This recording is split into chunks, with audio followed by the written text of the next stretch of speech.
শুভ সকাল আমার বন্ধুরা, কেমন আছো সবাই? আশা করি সবাই খুব ভালো আছো আর আমরাও খুব ভালো আছি। আর আজকে আর অন্য কিছু দেখালাম না, আমি বাইরের সব কাজ সেরে চলে এসেছি রান্নাঘরে। আর যেহেতু আমাদের অনেকটাই দুধ ছিল, তাই আমি রান্নাঘরে গ্যাসটা বসিয়ে নিয়েছি।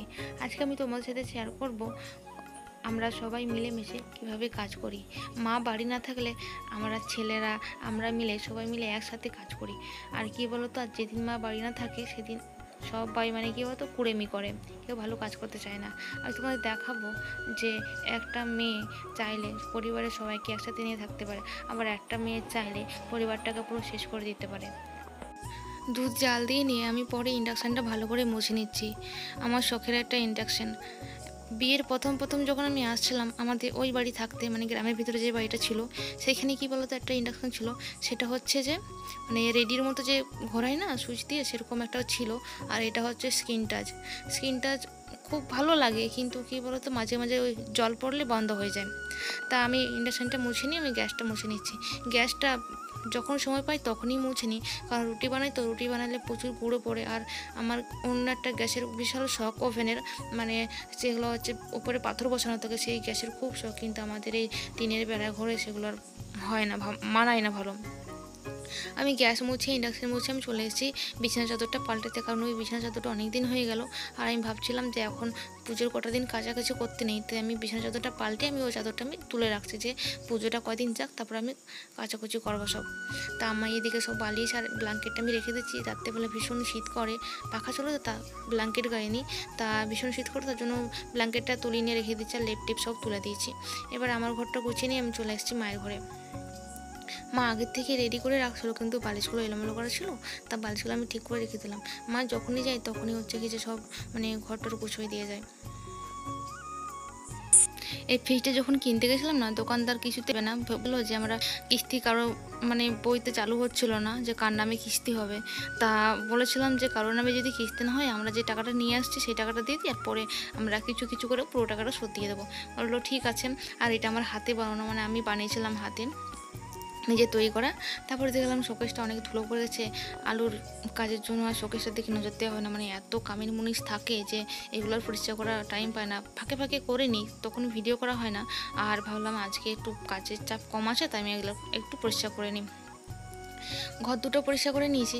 এবার চলে আসবো বারান্দায় এই দাদু সব দাদু এটাও দাদু নিজের হাতে বানিয়েছে, বাবা কিংবা কাকা কেউ সাহায্য করেনি।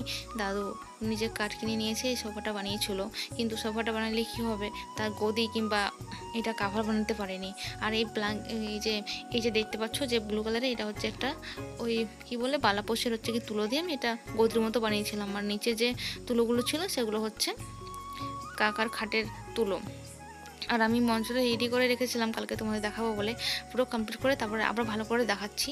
আর যে ভিজে জামা কাপড়গুলো ছিল সেগুলো ভাবলাম একটু রোদ্দুরে বার করে দিয়ে, একটু মেঘলা মেঘলা ছিল, রোদ্দুর উঠছিল না, তাই ভিজে জামা কাপড়গুলো একটু বার করিয়ে দিচ্ছি।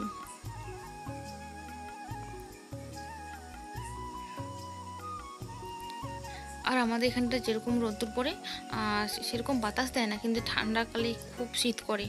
আর জল তো সব আমাদের দিকে উঠোনের দিকেই নামে, পুকুরে যত সব ঢল, আমার উঠোনে যত বালি তো পুরো ধান লাগানো যাবে এমন জল যায় যখন বর্ষাকালে।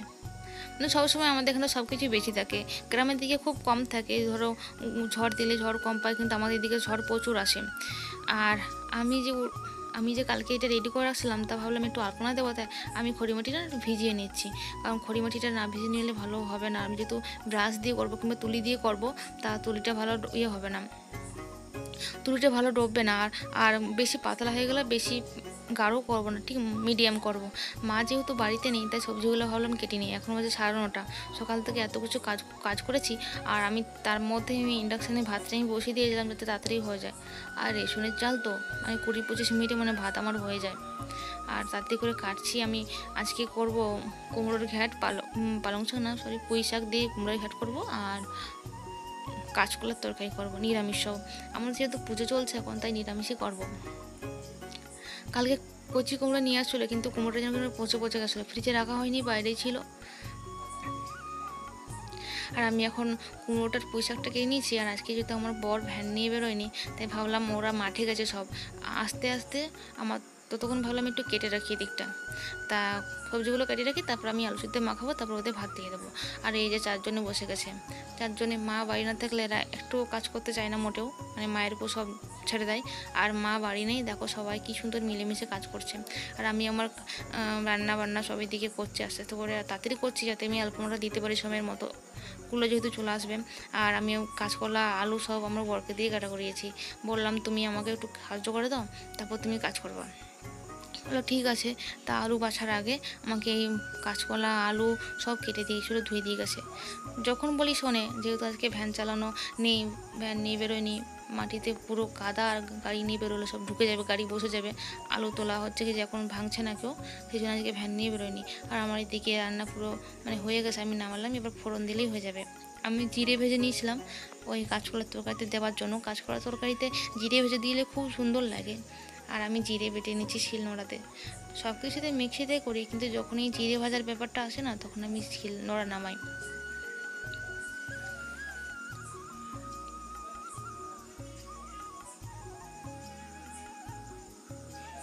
আর শিলটা এত ভারী না, মানে তোলা যায় না, 1 হাত দিয়ে 2 হাত দিয়ে লাগাতে হয়, মানে এত ভারী। তাই আমি রান্না বান্না কমপ্লিট করে চলে আসছি আমি আলপনা দিতে। আমি আলপনা দিচ্ছি, আর এদিকে আমার বর বলে তুমি কাজ করছো, একটু কাজ করো না। আমি বলি কেন, আমি কি কাজ করবো? বলছে আসো তুমি আমার সাথে, এই কচুগুলো ধরে দাও, যে কচুগুলো কাটা হয়েছিল। বলছে কি তুমি যদি না ধরে দাও তাহলে আমি কিন্তু তোমাকে মালা কিনে দেবো না। আমি আমার বরের কাছে একটা মালা চাইছিলাম, তা বললো যে তুমি যদি না ধরে যাও আমি কিন্তু মালা দেবো না। বলে দেখো তুমি কিন্তু এভাবে ব্ল্যাকমেল করতে পারো না আমাকে, ঠিক আছে? তাই দুজনে ঝগড়া করছি আর কচু বীজ বয়ে দিচ্ছি। আর কচু বীজগুলো লাগানো শুরু হবে আমাদের পুজোটা হয়ে গেলে তার পরের দিন লাগাবে, কারণ কচু বীজগুলো না পচে পচে যাচ্ছিলো কীরকম একটা। আর যে কোনো কাজে তো আমাকে লাগেই। তাই ভাবলাম অত বকার থেকে, তো ঝগড়াঝাটি করার থেকে একটু কাজটা করে দিই। আমি তো করবোই, নমো নমো, ওকে দিয়ে করা কারো বেশি। আর সত্যি কথা বলতে আমার বর আমাকে খুব সাহায্য করে রান্নার কাজে কিংবা অন্য কোনো কাজে, জল ভরার থেকে। যদি ফাঁকা থাকে, যদি জল ভরতে বলে দিই, সে ভরে দেয়, করে দেয়, কথা শোনে, কিন্তু কোনো কিছু কিনে দিতে চায় না। এদিকে খুব কিপটে। আমি ওইদিকে কচুগুলো সব বই দিয়েছি, আমি এদিকে আলপনাটা বলি একটু কমপ্লিট করে নিই।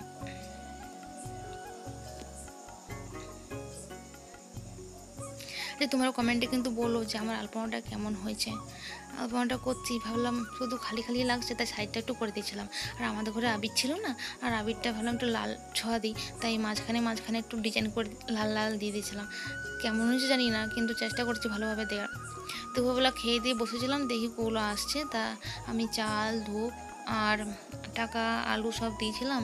তা দিয়ে ভাবছিলাম কিছু খাবার দাবার দেবো, কিন্তু ভাই সে বাজারে গেছে বিম নিয়ে, এখনও আসেনি।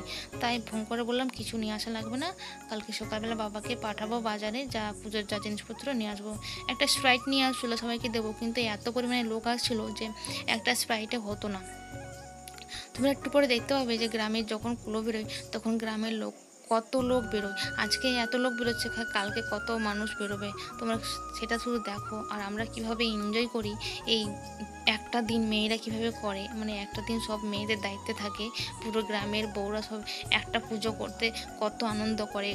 আর আমাদের কুলে নিয়ে গেলে কী হয় বলো তো, মানে সব বয়স্ক মহিলারা হচ্ছে গান করে, আর গান করলে সব বাচ্চারা তাল মিলয়।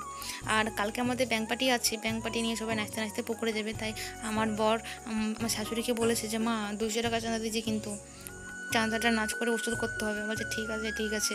এইভাবে আমরা আনন্দ ফুর্তি করে আমাদের দিনগুলো চলে যায়। সত্যি কথা বলতে আমরা খুব হ্যাপি, আর আমাদের পরিবারটা সবাই একসাথে মিলেমিশে আছে, আমরা তাতেই খুব খুশি।